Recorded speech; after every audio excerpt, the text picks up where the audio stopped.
It's a very rewarding life looking back on it, but when you're in it, you work at a feverish pace. You're left alone with your thoughts. You sit in places, you win and lose, and I'm sure you can relate yourself. You like to win, and when you've lost some whatever you lose at, it doesn't feel good.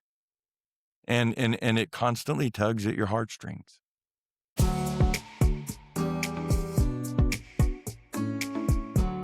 Coach Chris Woodruff. I call you Woody because that's what Luke calls you. I guess that nickname comes from your last name. Yeah. What do you like to be called? Chris? Coach Woodruff? Chris. Chris. Okay. Right. Perfect. Thank you for doing this with me today. I'm super excited to talk to you. You're welcome. Thanks for having me. Okay. So let's just start from the beginning. Where are you from? What was your childhood like? Oh, well, I grew up here. I'm actually adopted. Cool. So, was born, Granger County Mhm. area. Parents were obviously young, and so adopted and grew up here, went to local high school here. I would say my childhood was pretty normal, Mhm. I guess, if whatever that means. Obviously, I'm an only child. Um, but yeah, just grew up here, went to high school here, played tennis here. Don't see a lot of that these days. Playing high school tennis, just doing kid stuff. So where did you go to high school? Bearden, Cool. Bearden. Okay. When did you start playing tennis? Oh, wow. So I grew up in West Hills, Yep. and I'll give you just a little bit of background of what I did. Played all the sports. I rode my bike to West Hills Elementary School, rode my bike to Bearden Middle School across, I think that's Francis Road. It was a lot different then. Had a basketball hoop in my driveway. We lived in our house over in West Hills had a great backyard. And so and we had so many kids in our neighborhood. And so we played outdoors all day. And whenever it was time for me to come home, my mom had a whistle. And so I would play and play. And then 5:00, 5:30, like I'd leave at 9:10, played outside, like I said, and she had a whistle. And you That's could hear smart. that whistle from pretty much wherever we were playing. And when that whistle rang, and I didn't come home, obviously, I wanted to keep playing like most people do, I would come home. And so through playing, I think outside, we played wiffle ball, we played touch football, we played basketball, we played soccer, we played, dabbled around, not in tennis per se, but my parents were avid tennis players. So I think just by playing all those sports, I developed hand-eye coordination. This was in a time with no computer, no email, no cell phone. It was just you did it or you didn't. You read or you played outside. That was pretty much it. And so I think my parents being avid tennis players, and tennis in the 70s and 80s in Knoxville, it was quite big. They were pretty early on joined the Knoxville Racket Club, known now as KRC. And they had a swim team there. I swam on the swim team, but they would take me along. And it started out in the most basic form. I would sit and watch them play tennis. And my dad, after they were done, would say, "Do you want to play tennis?" And I can remember this was probably age 6 or 7, and remember swatting balls. And I think for the longest time, he couldn't tell whether I was right or left-handed. And we would hit balls, and then I would come back. And I guess it just got in my veins to the point where I, just through sheer repetition, but still playing all the other sports, which I think is imperative for development. No travel baseball teams. It wasn't one trick pony focus on it.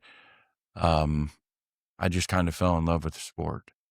And my dad would tell you that around age 10 or 11, the guy who helped me, his name was Tommy Mosier. He was a longtime pro at the Knoxville Rack Club, super coach.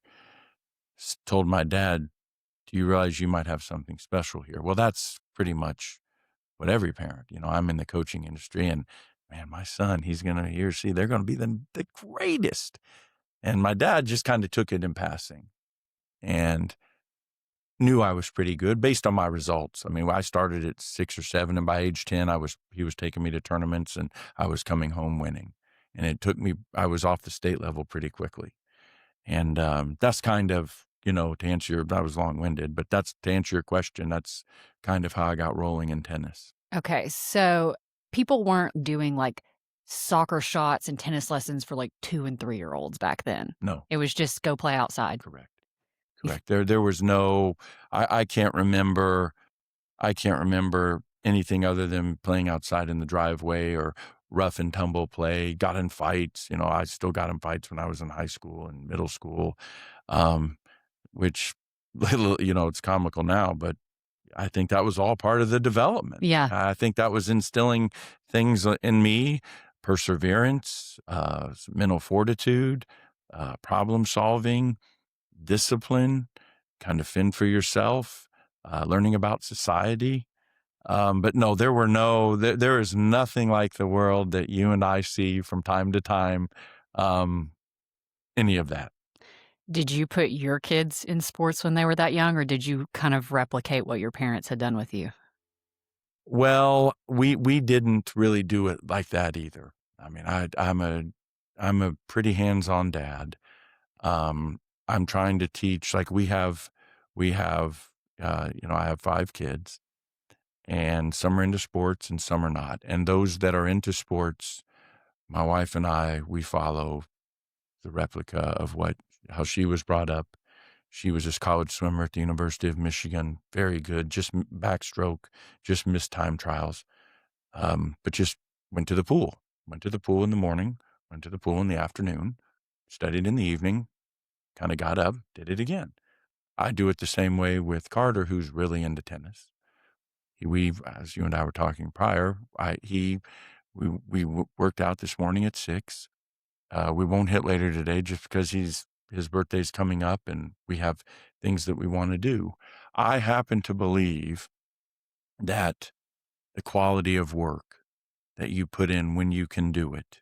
There were some days growing up where I just played before school 6 to 7 and that was it. I happen to believe the quality of work that you do super exceeds all of this random stuff. For example, my dad will tell you that we played only 12 to 14 tournaments a calendar year. There are people that we know, and I'm not saying my model is right or my father's model was right, but there are people that play 3 tournaments a month, and whatever that is, that's 36 tournaments a year. Well, where are you developing? There has to be a sweet spot of development and taking that development into battle. But we get lost, and here's the downfall, and I'm rambling, and I No. apologize. The downfall is what gets lost in all of this is, well, you gotta win. You start playing all these tournaments. You start playing all these travel baseball, and, it's like the owner of the Raiders said, "Just win, baby." Well, yeah, just win, but these poor kids are 10, 11, 12, 13. Just win, and so all you're doing is and you know this from having kids of your own, you play travel tournaments, and when, your Mac gets in the car, there's "Well, you won or you lost," and that becomes the mantra. "Well, what are you doing next weekend?" "Well, we gotta go to another tournament." "Oh, how'd you do?"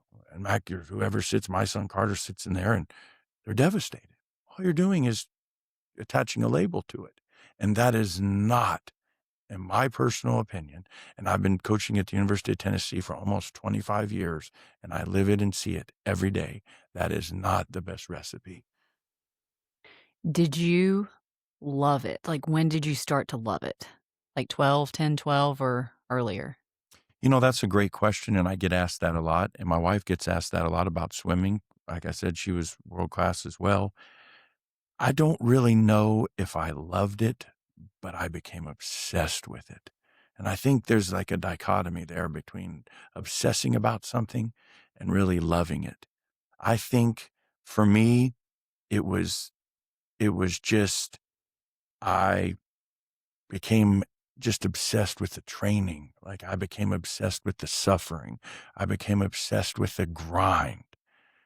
Through the obsession, and I may have the order reversed, but for me, it was the obsession. I think I fell in love with it along the way.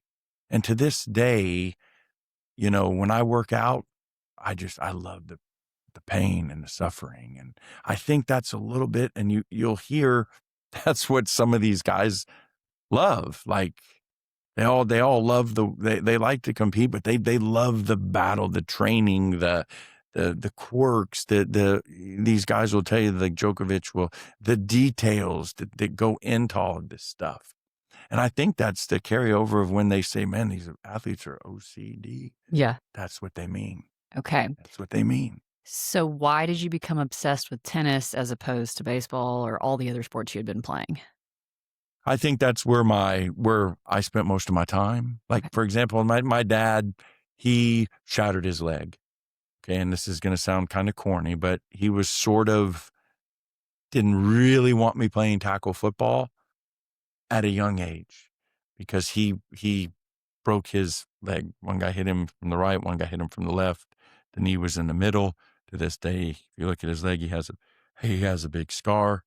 Um, I was quite good at basketball. Like, I played basketball all the way up. I say quite good, that's a relative term, obviously, but I enjoyed it. Like, it was a team sport. I think it kinda gravitated me away from all my, internal thoughts, and I had an out now with the team, and I played all the way up until high school.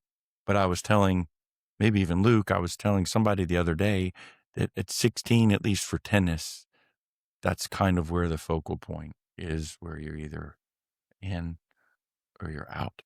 But I really didn't I can remember playing tennis 6 to 8 and going to Bearden Middle School on the weekend at 8:30, and I would show up all sweaty, and people would be like, "Where have you been?" "Well, I had tennis practice." So I was doing both. I can remember all day playing tennis and then showing up at a swim meet at KRC or having to go to a swim practice. Like, it wasn't the way that when you ask the question, well, when it wasn't, "Well, I stopped at 11 and boom, was Yeah. just played played played tennis." And I think the beauty of that was I played tennis a long time. And that's really what I want all of our kids to be, is involved in sports a long time. Mhm. D1, D2. I think the value that I've seen in just the perseverance, but yet the ability to play all of them because each sport taps into a little of your emotions. Now, I'm not saying just go out there and play them all where we're just running around in the car, piano and this and that, and we're exploring. No, we're not. We're really just pawning off, creating obstacles for our kids that actually divert us from being parents. When I see people who are involved in all these activities, we try to break it down and provide what's best, and that goes back to your original question of that's kind of what my mom and dad did, Mhm. you know? And they always had a rule as I improved in tennis, we'll subsidize, but you'll need to be prepared. Well, what does that look like? That looks like getting out the membership directory on a Saturday and calling grown men saying, "Will you play a couple of sets with me on Monday? Will you play a couple of sets with me on Tuesday?" How old were you I doing was that? I was 12, so I'm calling, Oh, wow. 30, 40-year-old men, but tennis was booming. Like, it was booming in the '80s. That was when the advent, McEnroe, Connors, Borg, Lendl, CBS, it was just it would they had signed a contract. It was in the home, just like Arnold Palmer in golf. Yeah. Um, but that's kind of I played them all growing up, and I think now looking back, it, um, it was brilliant. It was brilliant that what my family did and saw that they were clairvoyant enough to map that out and to have that template that, yeah, we're gonna play, and we'll let you drive it, and if you wanna play tennis and here's the kicker, it wasn't me who stopped the basketball in the ninth grade, it was I played point guard, and after the season, the coach came up and said, "Hey, we're gonna start going to summer camps. We can't have you playing tennis and missing because I played tennis all summer. Practice, just couldn't shoot, couldn't dribble, lost some of my skills, obviously. It was kind of Okay, just worked itself out. natural progression, Yeah, yeah. yeah. Okay, so in high school, goes down to just tennis. Uh, in high school, did you know, like, I'm probably gonna get a college scholarship? Were you that good, or how was your career progressing at that point?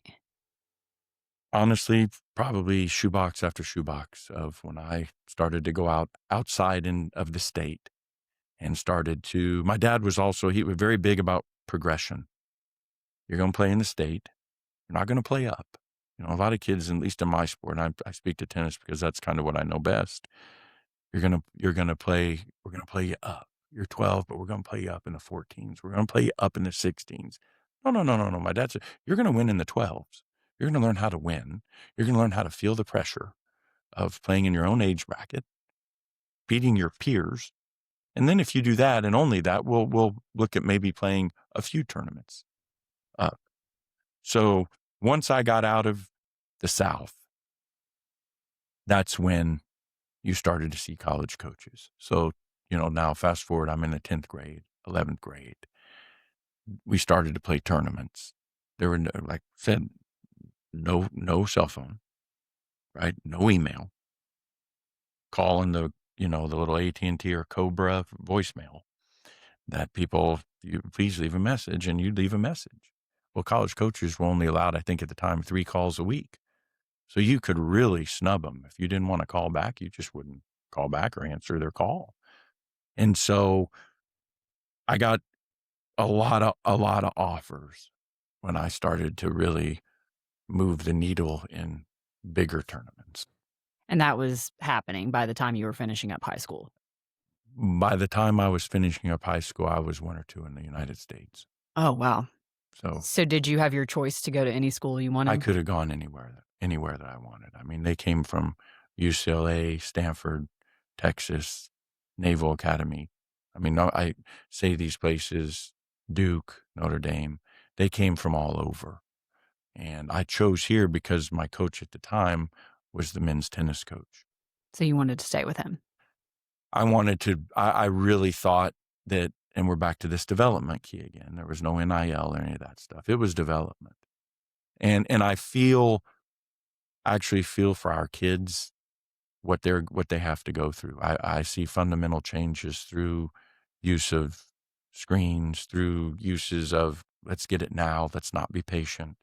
We want immediate response. We just Google it. We want to feel good. We'll just look at a highlight reel. I feel for our kids. I think it's tough, and I think there's a lot of. You want a coaching tip, look it up online, and you get going down all these rabbit holes, and at the end of the day, you have this potluck hodgepodge of zilch, and so you don't know how to communicate it. The athlete doesn't know how to receive it. So I just think there's so many distractions. But for me, and that's actually, if we go a little bit deeper into this, how when I left college after my sophomore year, I won the NCAAs. I ended up being one in college.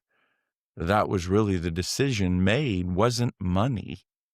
How many contracts can we have? Because I signed with IMG. I mean, IMG is, I'm sure you know, is the bomb. Mhm. At least I know IMG, they were just opening up the models agency part of it, and they were the best models. Nikki Taylor, I mean, they were when I was signing with the tennis. So it was the bomb of agencies.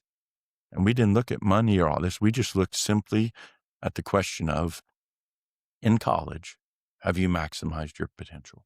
Do you feel you've learned all you can? Do you feel you've grown all you can? And is your development, do you think it's reached a standstill? And the answer was yes.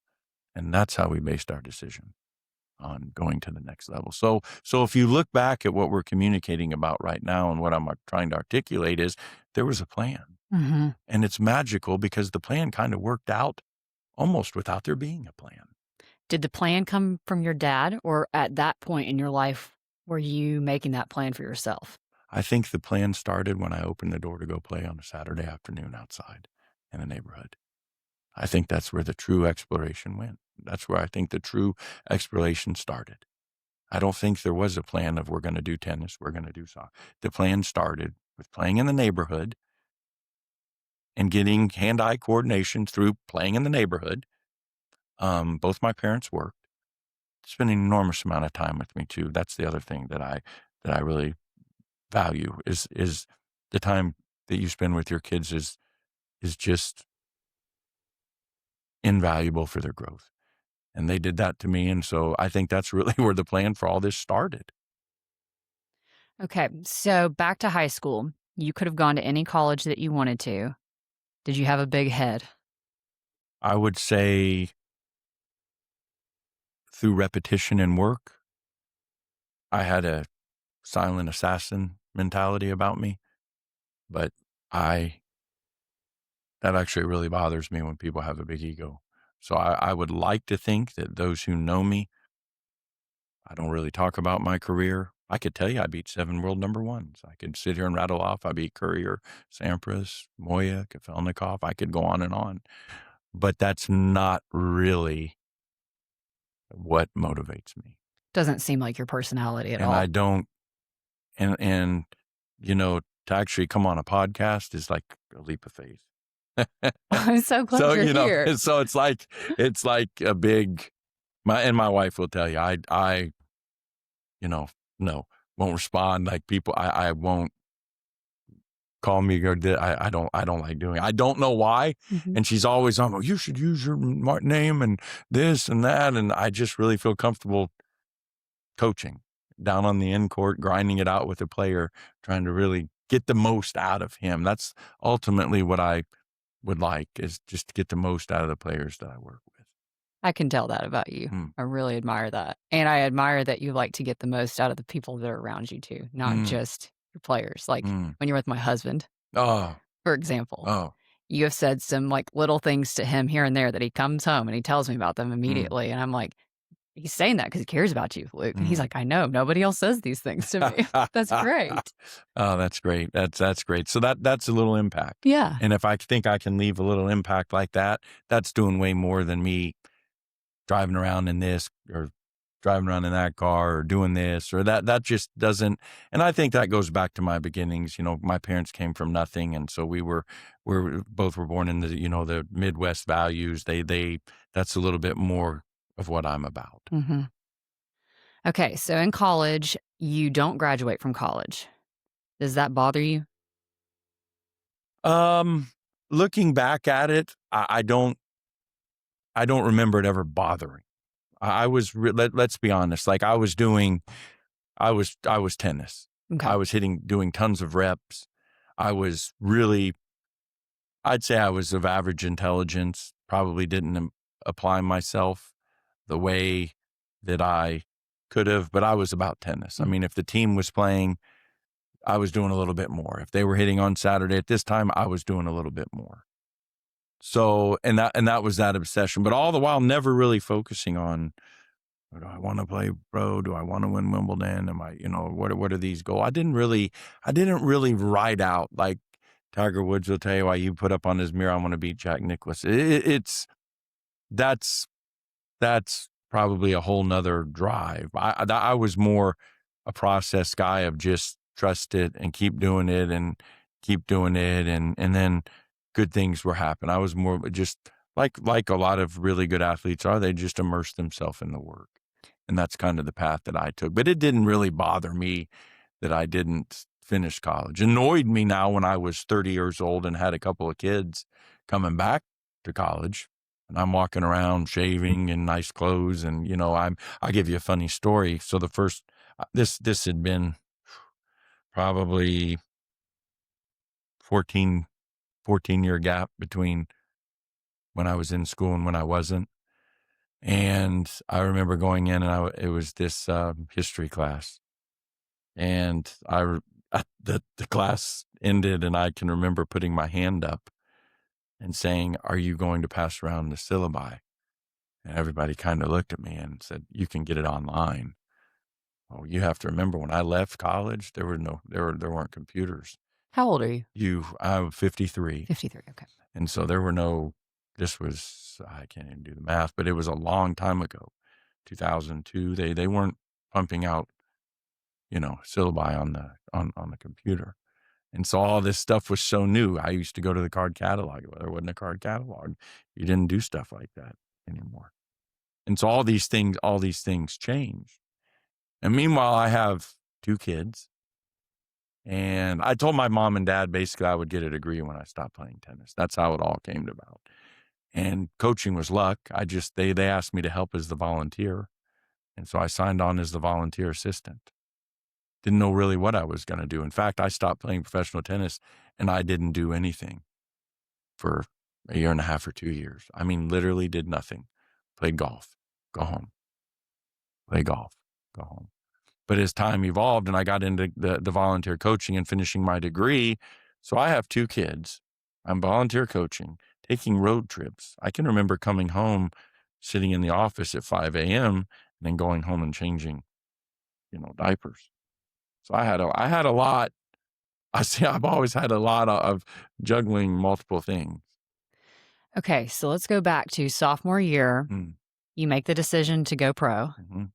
Uh, I don't know that much about tennis, but I've watched like Tennis Sangren and Johan Johan, what was his name? Johannes, my Yeah, bad. so they Yep. had to raise money. Mm. Were you good enough that you did not have to go through all that, or how did it actually work back then? Like if you're going to go pro? Well, I was good enough because I was American, okay, and that was massive with, like, Advantage was an agency, ProServe was an agency, and like I said, IMG. So, agents were kind of courting me, if you will, my sophomore year. Were you like number 1 in college at that point? Like, I was inside the top 10, okay. and I can't remember whether I was number 1. Eventually, I got to number 1. I think my sophomore year, I ended up getting to number 1 multiple times throughout the course of the year. I can remember being 1 at the end of the year, but really winning the NCAAs, your national championship, which was huge back then. It's lost some of its with the calendar, the way college tennis is set up. But if you look at the list of who's who, it's like McEnroe, Connors. I mean, it's a who's who. Stan Smith, if you want to go Arthur Ashe, if you want to keep going back, it was a John Isner. I mean, it was a who's who of who won this event, and so that opened doors. And I didn't really need to have money raised for me because that's what IMG was going to do. So And I you can remember just start all these playing. agents just came into my home and would meet with me, like Jerry Maguire, the movie. I mean, that rings a bell. Now there's some sensationalism going on there, obviously, but it it rings a bell. And that was a lot of pressure, actually, to try to find who was going to be the right one And you're 20 making this decision. with my dad. With Well, my why did dad. you pick IMG then? I just thought that with Mark McCormick, who was actually Jack Nicklaus and Arnold Palmer, he was Arnold Palmer's agent. And then you had, Pete Sampras, Jim Courier, the best players at the time, the best athletes really in golf or tennis were with IMG. And so with that logic came the most opportunity, what the most financial help, the most the most lucrative deals, and they weren't like what they were now. I mean, what some of the deals that people get now, and I always and I always say this to people: tennis, you get paid for what you do. Other sports, you get paid for what people think you're going to do, and that's a huge difference. I kind of like the tennis model better myself, but Yeah, you're not attached, and I just think, but looking back, that was a really stressful time, and my dad did a great job of weaning me. He had kind of a business background. He kind of weaned me out. Like, he was really great in a lot of areas, and one of those areas was what is privy for me, and what are not things that I need to know. okay, so you're 20, you go pro. What does it look like to go pro at 20? You just start traveling the world or are you just Brutal, okay, yeah, explain it to me. Like what's a year look brutal. like? Like, so just because I have an agency doesn't mean that I have a ranking. So the first thing that we had to do, we needed to go get a ranking. Does your college not transfer to No, okay. has nothing to do with that. So I started at ground zero, no ranking, hired a coach. Can remember, I think my parents got a car for me and basically said, good luck, good luck. Wow. Like, we're here if you need. And so imagine the process of tennis. It's global.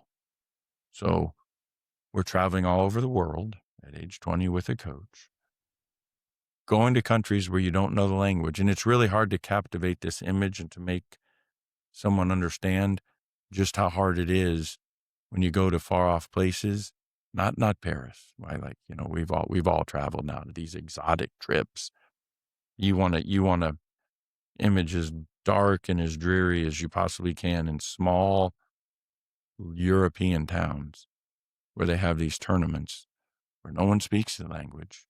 There's no GPS. You're not punching in GPS on the rental car, driving around, wrong turns, tough as nails to N start a professional tennis for me. Did you play with other Lost a pro lot. players or Yeah, no? lost a lot. The lowest level. So you did that for a little bit, right? I remember calling my dad thinking, this is terrible. Have to use calling card or call collect. Dad, this is terrible. I want to come home. Mom, I can't stand this. In tears. Nope. Made a 2-year commitment. 2 years. You call me at the end of 2 years, you're not quitting. 2 years, give it time, Chris. It'll happen. Give it time. I know you. Give it time. It'll happen. Every couple of weeks. Dad, this effing sucks. You don't understand. I don't speak the language. I'm losing. I'm in a you know, staying in a hotel room that I can't I can't describe. You weren't in nice hotels. Oh, no, no, terrible. Small. It's hard to describe. It's hard to describe, and it brings back these almost not tremors, but it brings back just tough memories Mhm. of looking back. How did you do it? And then, so enter the agency. Where does the agency help? Well, the agency can give you opportunities. Golfers would call them special exempts. Golfers would call them sponsors exemption. In the tennis players world, it's wild cards. Wild card means you can't get in the tournament with your ranking, but we'll give you a wild card, special exempt SE into the tournament. If you do well, your name gets out there. If you do well, your ranking goes up. What you really want is your ranking to go up. Ranking equals acceptance into events. So I spent 4 or 5 years taking these special exempts, we'll call them, and not winning. Well, that in my world, when you're winning and then you're not winning, your confidence goes in the toilet. Back to calling my dad. Dad, hate it. Nope. Nope. You're going to stick it out. Don't. You can do it. You're going to have to figure this out. Didn't say, please don't call home, but you're going to figure it out. Well, really the saving grace of my tennis career, and I, go back to my father, was he talked to another kid's father who several years before me, turns out, made the same mistake of taking these special exemptions, proved to be at too high a level. Mm. Okay, so I was playing at too high a level. It would be like Luke trying to go down and play on my tennis team without Lose every conquering. single one. Yeah. Correct. Without conquering, let's start at Tyson Park and let's play just in the men's open and see how we do. If we can win the men's open, maybe let's drive to Alabama and play in Alabama's men's open. Well, then just progression. So we had to take it back a whole nother level. We had to start over again. So the same things that I was calling him the first 4 months in Europe, we had to go back to those events and playing them again. Well, I started to win a few at that level. And so then after that level, the lower level, we went to the middle level. Now we knew not to go from middle level to the highest Right. level, stay on the middle level, conquer the middle level. So where's your ranking at this point? This is after Oh, 4 like a years? billion. I mean, after a couple of years, it was in the 8 or 900s. Well, the computer only ranks 1,000 at the time, so I'm still down at the bottom of the barrel. And then I win a little more, and I move up into the 6 or 700s and win a little more, and then I was like, you know what? I've been doing this. I'm going to take another special exempt. I got a wild card into the Spectrum, the Philadelphia. It was the U.S. Pro Indoors, which is people who were from the 80s would know where Rocky was filmed, in the Spectrum, where he and Drago fought. The Spectrum, rich history. I remember walking through the Spectrum, seeing movies. The 76ers played there, Dr. J, all this beautiful history in downtown Philadelphia. And I had a great tournament. Did you Actually win? qualified and lost to Jim Courier in the finals. Wow. Flew out to Palm Springs, Now Palm Springs, yeah, that's beautiful out there. Now I'm like, "Man, this is great." Win a little bit more, and that was kind of the tournament that did a 180 and flipped it. And to make it in, I tell people, I've been to every continent except Antarctica. I mean, I was, just, former East Germany, all these countries that are tough. And it was looking back now, a huge sense of accomplishment. I've been to Africa, played Davis Cup when Davis Cup was huge. Davis Cup isn't big anymore in the United States, but it was. If you go back and watch and see the highlights of who played and the confrontations and all these things, it was really, I don't know how I made it. All I had was my mom and my dad and my coach and hard work and a never say die mentality. And that's another thing that I want to instill in my kids is we're not quitting. We're the never say die mindset. And so you start to hear about these things of hard work, never say die, don't give up, love your kids, support your kids, be there with them, but don't over be there with them. And all these things, I don't think I would have made it today if I were over in Europe and I had an Instagram. I were over in Europe, you don't have all these luxuries. And I see it, and I go back to, and I've talked about this, I see it with my guys. Their threshold of pain or threshold of what they can do is minimal. And we have to keep trying. And lo and behold, 95% of them break the barrier. So everything starts to shift after Palm Springs. Were you not friends with any of the other players, like, coming up? Was that not a thing? You isolate yourself in pro tennis because unfortunately you play the person. Oh, So if you and I are in direct competition for who's going to rent this room out in our life, and it's our, big source of income, we're going to fight for this space in this room and who can get on the podcast, and I'm going to come after you and you're going to come after me. And you might backstab me.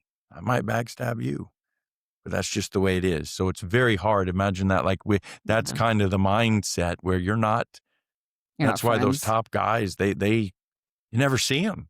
They're wealthy and they can do fly private. They can do things that other people can't do, and you never see them. And it's cutthroat. And professional tennis is cutthroat. I think every tennis player, you form some friendships after, and those are really cool. Those are really cool. Lifelong friends. Those are really cool when it's all said and done. But they're few and far between. You know, Was your coach your friend? I still keep in touch with him. One has passed. He's passed. He's actually, Michelle Williams, that was his father. Oh, You, yeah. you know Michelle. Mhm. And Bob Williams, that was his father-in-law. He's passed. And then there's another one who's now loves tennis, who dabbles around here and there with college guys. He tries to make an impact there, just kind of in a assistant role, if you will. He doesn't really need to do it, but likes helping as kind of a mentor to a lot of players in college tennis. But yeah, I still keep in touch with him. So you didn't really have a lot of friends while you were coming up. Still probably don't.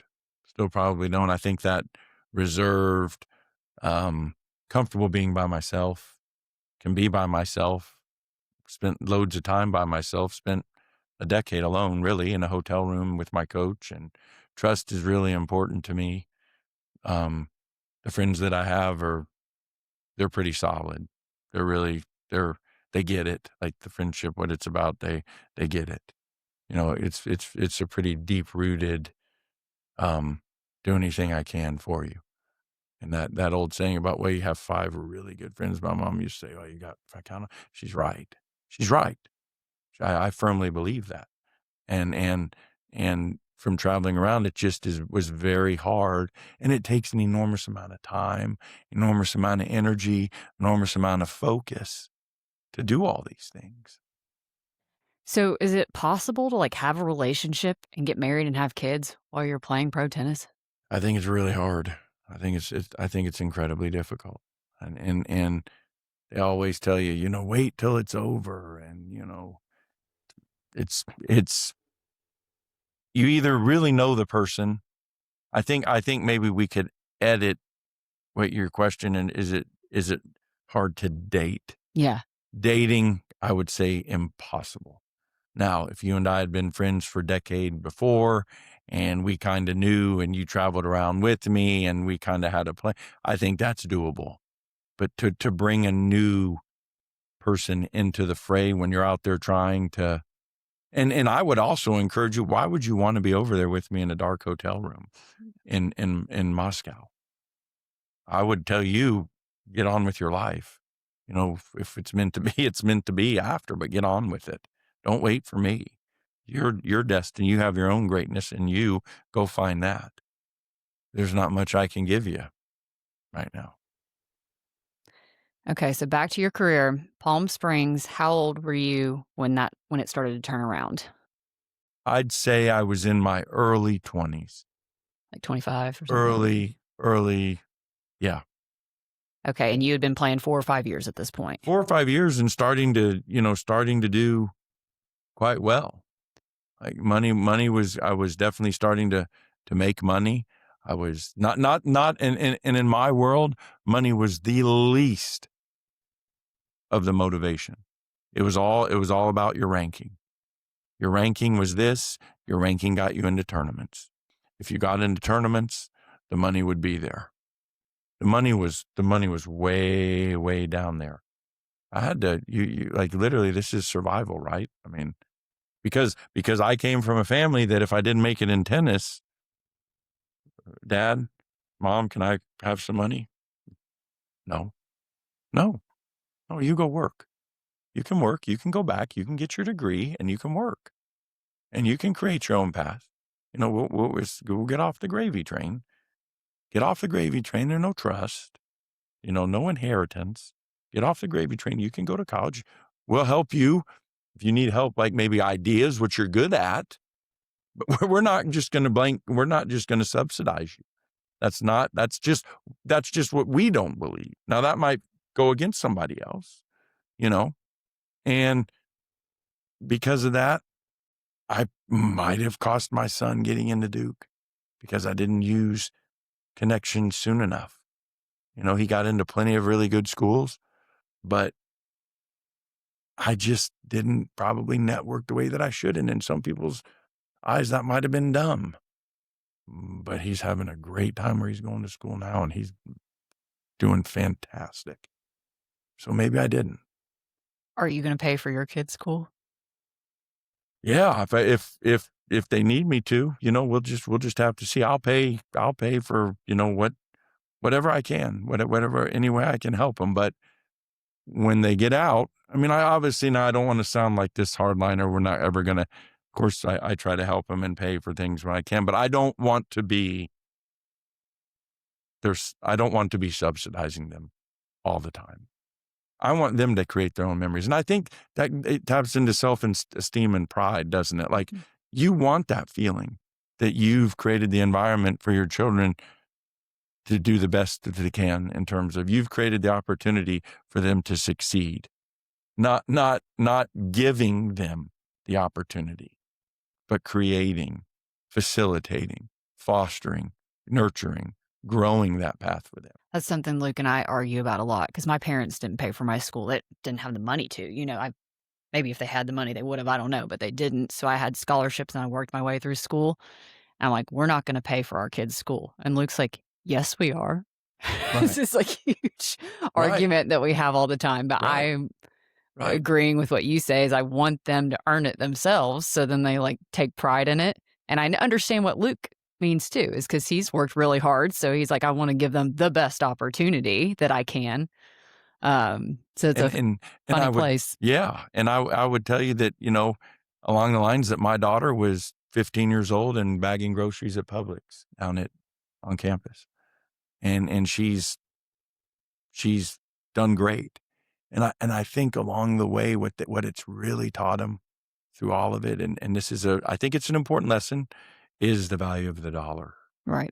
The value of the dollar. Like, this is not we are not going here, there, and everywhere over fall break.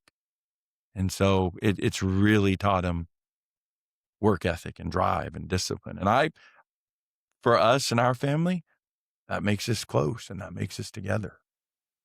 That's good.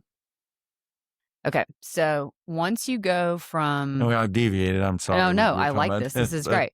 You go from Palm Springs and then you start getting good quickly right, after that. right. Is that, like you just hit a new level of skill or you think you got confidence finally built up and then you just start winning? Well, there were some tangible things that did need to improve. Like I wasn't used to the velocity of the ball. Okay. And with the velocity of the ball, you have to be a little stronger to catch up to the ball speed, right? And then with the catching up to the ball speed, you have to hit the ball hard back. So you have to build muscles, you have to weight train, you have to strength train. So there were a whole different, just because I say, well, you start winning and stuff. Yeah, my confidence grew. I beat X, Y, and Z. And so I had some good confidence in terms of what winning did for me. But still the doubt of that opened up. Okay, now what does the training plan look like? Now you're playing a completely different level of player at a completely different level of tournament, the highest level of tournaments, right? What does your training look like? What is your body? You got to take care of your body.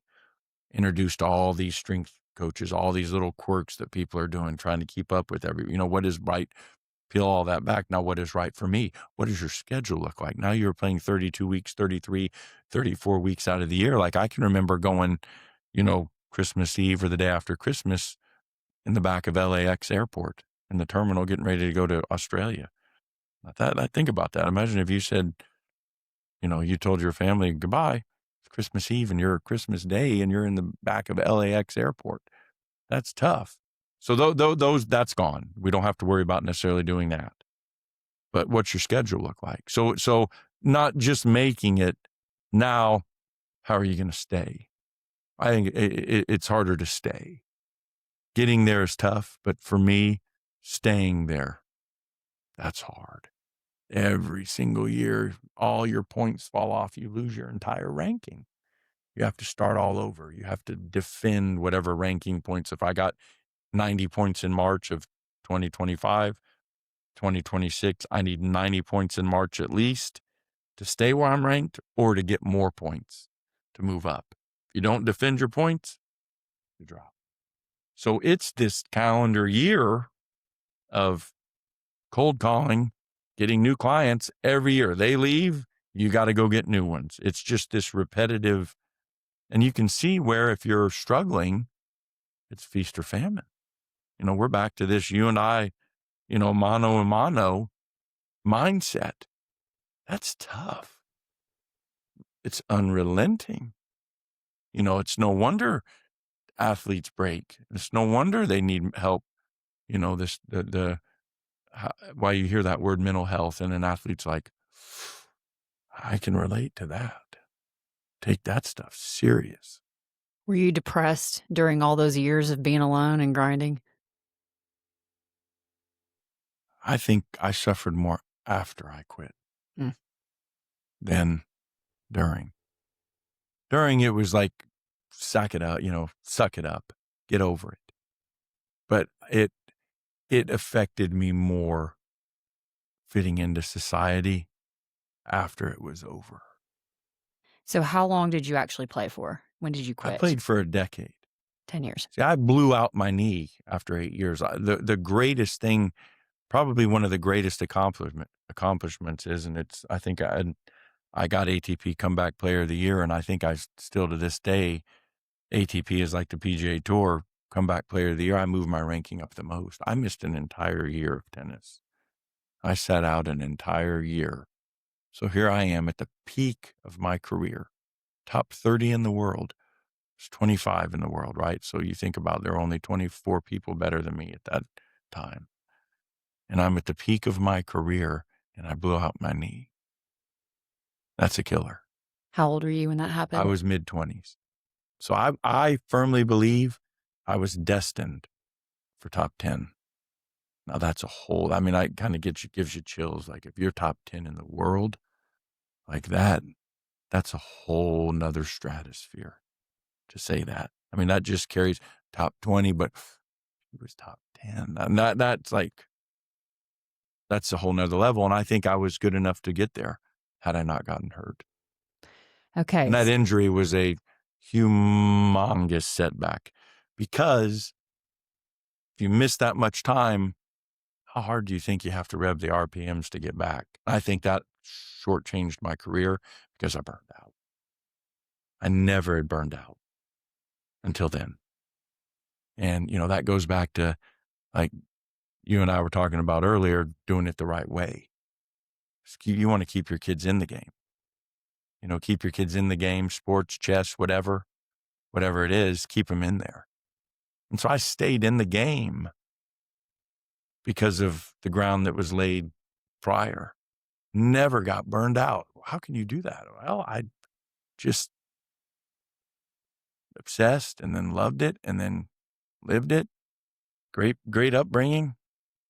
And then I got burned out because I think I was accelerating at a rate that was so uncomfortable. It was so uncomfortable. Did you do anything fun during these years? Like, would you take a week off and like, Yeah, occasionally, but really not. I mean, your body's your temple, right? I mean, I didn't take a week off like where we just let down the guard and go have a couple of cold beers and just totally eat McDonald's. Maybe one or two of those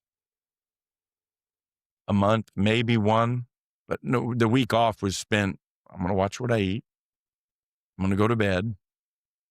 I'm going to jog around the neighborhood. Got to keep my cardiovascular up.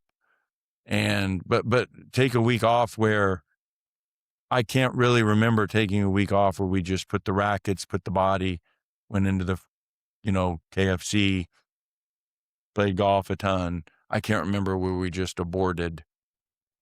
There wasn't 2% of abandoning hydration, eating right. I can't remember we just did nothing. Maybe we did. I'm sure I did, but it doesn't leap out at me in terms of the way did you vacation 4 or 5 times a year? No.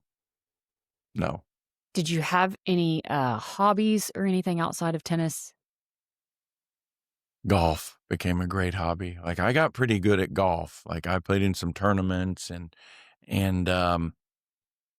went through a phase where I was like a voracious reader. That was a lot. I read and read and read. I got into playing chess. Like I got into doing things that used my mind. But TV watching, I don't watch any TV shows now. And I think some of this, maybe I would like to have, maybe it would be cool to follow House of Cards or some of these, the Queen's Gambit. That's a cool one because it taps into chess. But some of these things that hobbies of, I can remember going into stamp collecting, with my mom and dad. These are like obtuse hobbies now, right? You wouldn't Mhm. find kids, I collect stamps with my mom and dad or things like that. But um, baseball cards, I still kept all my baseball. I got into a huge baseball card collection, and they're worth stuff. I've kept them in unbelievable condition. But it's just, if you think about it, you got to be really ready to play in Grand Slams 5 hours. 5 hours of tennis is a long time, isn't it? There's not a lot of room for, let's go out and sightsee Melbourne and Sydney and walk around the town. And it's a very rewarding life looking back on it. But when you're in it, you work at a feverish pace. It's a feverish pace. It's a very self-motivating. You're left alone with your thoughts. You sit in places, you win and lose. And I'm sure you can relate yourself. You like to win. And when you've lost whatever you lose at, it doesn't feel good. And it constantly tugs at your heartstrings, you know? How did you deal with the losses? Did you like get angry and get motivated and go practice more, or did you sulk? Like, what did loss do for you at that level? I was taught with my dad, the quickest way through it is to outwork it. And so we would go hit, or I would hit after a loss. I would go run on the treadmill.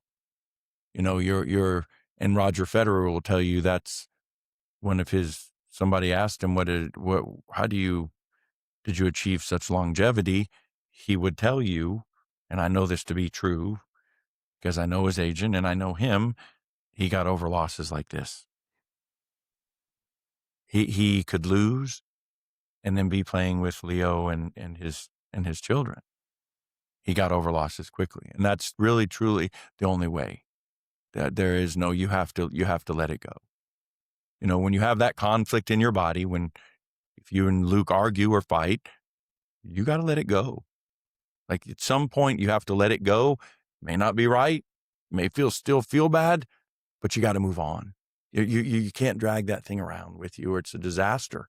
It just gets worse and worse. And I think that's a very short-sighted, very unintellectual way to look at things too, is to dwell on them and want to prove your point and be right and live in it and sulk. It's kind of selfish. You got to let it go.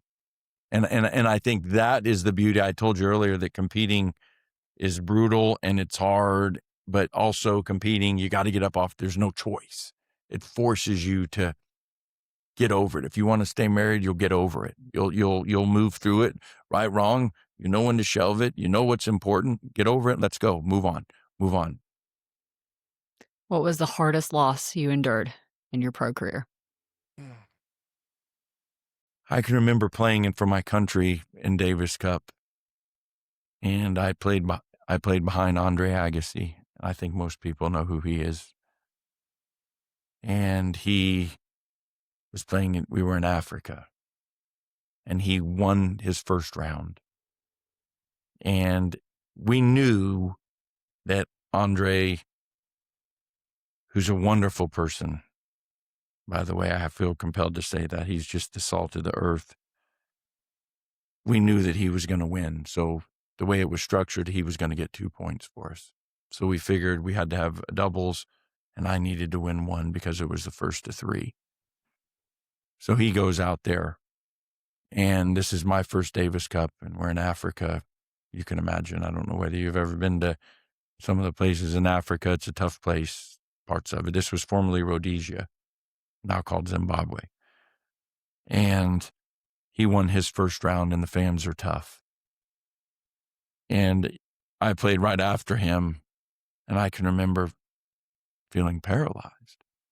You know, unless you've played at that level and you've been in the arena before, to say that to someone, I feel paralyzed at my job. You know, you're playing for your country. Let's think about that.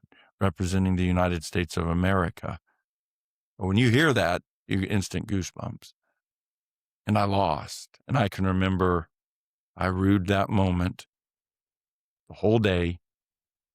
Had to sit through the next day because that was doubles day. So here I am knowing what's going to happen, thinking, please doubles win. Please doubles win. So I'm feeling terrible. They lost. You know what's happening, right? Andre's going to win the next day. That's 2 points. And it's going to come down to me. So 2 days prior, I felt awful. Well, cried, let down my country, let down the people.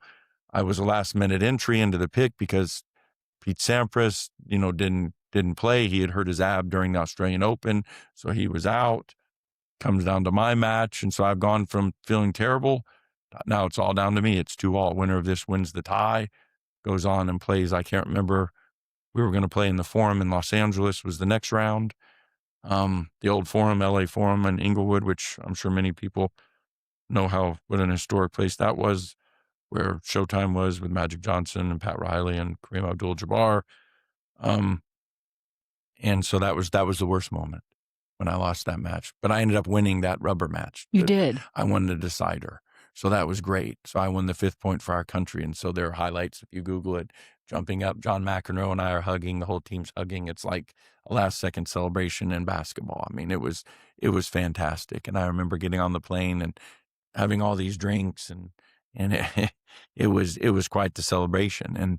And so those friendships you form, like with McEnroe, you know, I can text John, and his birthday was, I think, February 16th. So you message him, happy birthday, and you keep in touch with those guys, and he gives the commencement speech at Stanford, McEnroe, and you text him and call him, Patrick McEnroe called me the other day, wanted a scouting group. I mean, they're just that's kind of the band of brothers, and you're connected through competition.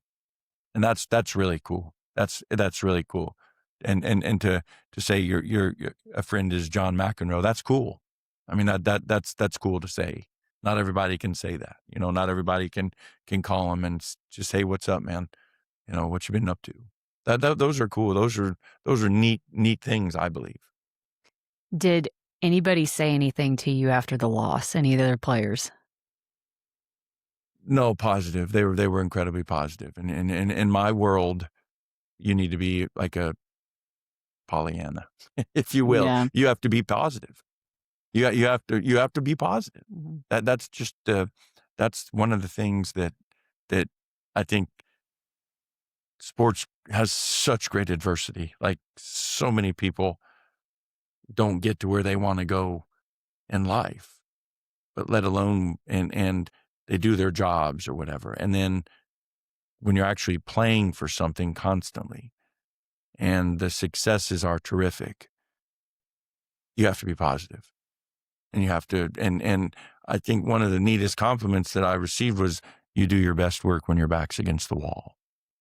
Well, that's great. Just to have that in my pocket, to know that you do the best, your best work when your back's against the wall. That's pretty cool. That kind of makes you feel good. What was your best win that you ever had? I think the one that might stand out the most would be Andre Agassi at the French Open. I was kind of a relatively unknown, and Andre wrote a book, and he'll talk about it in his book. Um, I was a relatively unknown, and he was going through some tough times, which you know, details in his book, which later came out to the public, but all of us kind of knew it at the time, what was going on. And that was probably to receive a standing ovation from 20,000 people in a different country. That's really, you stop and think about the magnitude of, like, a maestro on a piano, or at a concert, when people come and they support you and they watch you and they want to feel, especially the Parisians. They are passionate, and they let you know where you stand, and they boo you, and they are. I don't know if you've been to Paris. It's this emotional, Mhm. and this constant challenge, and you feel like you got to fight them back a little bit, and to have that over there was just a feeling you can't describe, and it doesn't do it justice. To just, you have to feel it. If that makes sense. Did you chase that high after that win? No, you like I said, it was on. You have 24 hours, and you got to play again. I mean, it's not like you can celebrate and like at a big corporate sale and go out and do your thing with the guys and then get up and go into work. It's like you got to play. You got to play. Like, your mind. It's your mind. It's okay. I won. Good job. You did all these interviews. Remember, locker room call from ESPN. We want you on the show. Can you talk to us for such and so? I got to play, man. I got to play tomorrow. We're in a rain delay. It rained. I mean, we're playing back-to-back days. Don't get that comfort of day off in Grand Slams. I mean, there's just there's no time for that. And then, so basically, think about what the end of a career might look like for one, and why you see so many athletes struggle. All that emotion comes out in a lot of ways: domestic assaults, broke, mental health, can't find work. Just because you were X in and as a professional athlete. And it starts early, doesn't it? 18, 19, 17 with these gymnasts. And I mean, it's no wonder if If you stop and think about it like that, it's no wonder you see all these problems.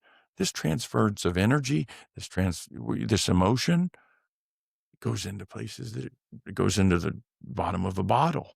It goes into the drugs, goes into mood altering substances. It's not just peaceful. That's why all these things are set up for people who were done with sports. It's over. And no, I don't think you're chasing the high during it. I think it's hard to live without the high Ah, after it. that makes sense. Okay, so when did you blow out your knee? 1997,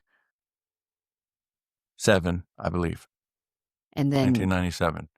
you get comeback player of the year And after that comeback next player of the year? year, I think 1998 or 1998 was my big year, and maybe I blew it out in 1999. What happened? Like in a match, you blew it out or practicing or? I blew it out kicking a football. Oh gosh. That was a killer. Oh man. I remember I was training in the off season in Atlanta with a fellow pro. And, as any kid would do, screwing off. Not really screwing off. It was just kicking a field goal. And so you kick that ball, and man, something's not right. I knew that night when you're so in touch with your body as an athlete. The slightest thing, you get an earache, a snipple. I mean, you're so in touch. Oh my God, I'm getting sick. I just know it. So you get on top of it. I mean, I just knew that I hurt my body. I didn't know how long I was going to be out, but I just knew I hurt my body. And sure enough, in typical fashion of an athlete, they want to rush back into it. So I came back a little too early.